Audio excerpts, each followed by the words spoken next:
ॲथरच्या दमदार स्कूटर्स आता कुडाळमध्ये. ॲथर 450 आणि ॲथर रिस्टा. आजच भेट द्या Ather showroom, Mumbai Goa highway, Kudal. Hotel spice कोकणच्या समोर. संपर्क 9730 10 64 77. राहुल गांधींना लोकसभेतून बाहेर काढण्याचं कारस्थान सुरू असल्याचा गंभीर आरोप संजय राऊत यांनी केलाय. राज्याला विरोधी पक्षनेता नाही, दोन्ही सभागृह, याची फक्त महाराष्ट्र सरकारला नाही तर देशाच्या सरकारला सुद्धा त्या संदर्भात लाज वाटली पाहिजे. विरोधी पक्षाशिवाय, नेत्याशिवाय तुम्ही दोन्ही सभागृह चालवायचा प्रयत्न करता, पण नरेंद्र मोदी प्रधानमंत्री झाल्यापासून शक्य असेल तिथे ते विरोधी पक्षनेता देण्याचं टाळतात. राहुल गांधी यांना तर आज ते विरोधी पक्षनेते आहेत लोकसभेत, पण त्यांना लोकसभेतूनच कायमच्या बाहेर काढण्याचं कारस्थान सुरू आहे. हे विरोधी पक्षनेता नको. महाराष्ट्राच्या विधानसभेत आणि विधान परिषदेमध्ये विरोधी पक्षनेता येऊ नये म्हणून कायदा बदलण्याचं काम, कायदाही बदलला जातो.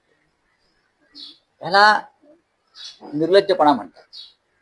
तुम्ही लोकशाही मार्गाने सत्तेवर यायचं, लोकशाही मार्गाने मुख्यमंत्री व्हायचं, मंत्रिमंडळ स्थापन करायचं आणि त्या लोकशाहीत जे विरोधी पक्ष नेत्याला स्थान आहे विधिमंडळात तेवढं टाळून बाकी सगळे उद्योग करायचे. लोकशाहीला कलंक लावणारा एक कृत्य आहे. विधान परिषदेत आणि विधानसभेत विरोधी पक्ष नेता दिला तर तो अनेक विषय घणाघातीपणे मांडेल, अनेक विषयांवरती चर्चा घडवून आणेल आणि सरकारची कोंडी करेल. या भीतीपोटी जर विरोधी पक्ष नेता नेमायचा असणं ही सरकारची भूमिका असेल तर हे सरकार एक नंबरचं डरपोक. विधानसभेतल्या विरोधी पक्षनेते पदासाठी भास्कर जाधव यांचं नाव देऊन एक कालखंड लोटला. भास्कर जाधव यांच्या नावावर महाविकास आघाडीने शिक्कामोर्तब केलेलं आहे,